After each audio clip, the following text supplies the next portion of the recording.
लो दोस्तों, यह कहानी बेहद खूबसूरत होने वाली है। एक दिन रवि नाव अपनी दुकान पर रोज की तरह बैठा था। उसकी दुकान पर एक लड़की आई और बोली, मुझे एक जींस दिखाओ। और वह 3-4 जींस पैक करा ली। जब रवि नाव पैसा मांगने लगा तो वह जोर जोर से चिल्लाने लगी, बचाओ बचाओ, मेरी इज्जत लूट रहा है। यह सुनकर अगल बगल के बहुत सारे लोग इकट्ठा हो गए और बिना सोचे समझे उसे मारने लगे। तब उस लड़की को मौका मिला। मौका का फायदा उठाकर वह लड़की वहां से भाग गई। अब रवि नाव की बदनामी होने लगी। लोग उसे गंदी नज़र से देखने लगे। फिर उसका मार्केट खराब हो गया। उसकी दुकान भी पहले से कम चलने लगी। कुछ दिनों के बाद उस लड़की को रवि नाव ढूंढने लगा। वह लड़की कहीं नहीं मिली। फिर से उसकी दुकान अच्छी खासा चलने लगी।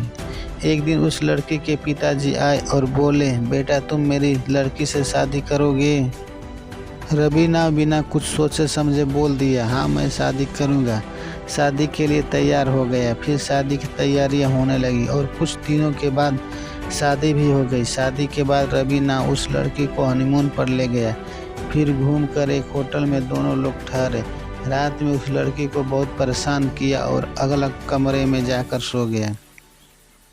उसकी पत्नी रात भर सोचती रही। अब वह कभी खाने में कमी निकालता तो किसी चीज़ में कमी निकालता। कमी निकाल कर उसे परेशान करता। कभी कभी तो उसे मारता भी था।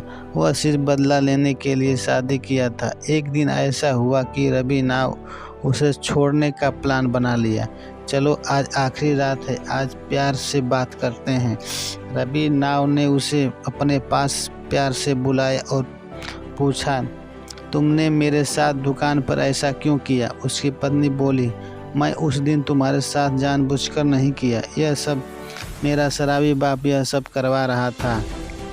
उस दिन मैं ऐसा नहीं करती तो मेरा शराबी बाप मुझे मारता पीटता। उस दिन के बाद से मैं वह सब काम करना छोड़ दिया और मैं अपने चाचा के यहाँ रहने लगी।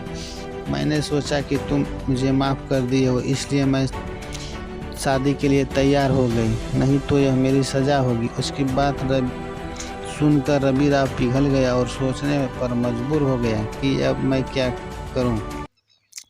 रवि नाव पढ़ा लिखा था, इसलिए सब बात समझ गया और उसे माफ़ करके अपना लिया और दोनों आपस में मिलजुल कर खुशी खुशी अपनी शादीशुदा जिंदगी बिताने लगे। अब वह दोनों दुकान पर ही रहते हैं और मस्ती में मस्त रहते हैं। दोस्तों, यह कहानी कैसी लगी कृपया कमेंट करके बताएं ताकि मैं और अच्छी अच्छी कहानियाँ ला सकूं।